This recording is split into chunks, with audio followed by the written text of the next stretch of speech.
In the United States, Commerce Secretary Wilbur Ross says the trade dispute with China is a lot like going on a diet. But he's still optimistic that the U.S. can cope. Another round of U.S. tariffs is about to take effect, but the two sides are reportedly looking to restart talks and defuse the conflict. Seung-jae has the details.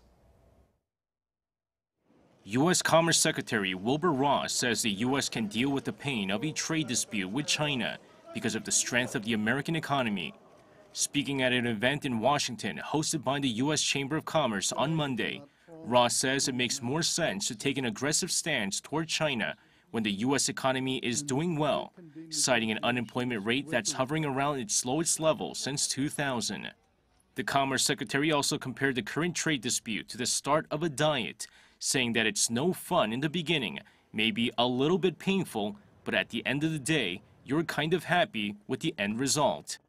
His comments are the latest sign that the Trump administration doesn't intend to back down from the trade dispute with China, which experts warn could undercut growth in the world's two largest economies.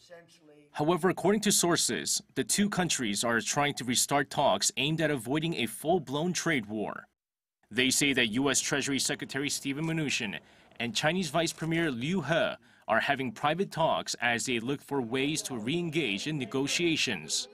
They also cautioned that a specific timetable, the issues to be discussed, and the format for talks aren't finalized, but added there was agreement among the principals that more discussions need to be in place.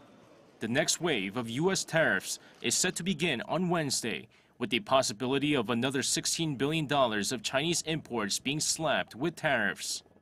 However, the implementation of the tariffs could be delayed for weeks as the administration works out the details of which products it will target. Seung-jae, Arirang News.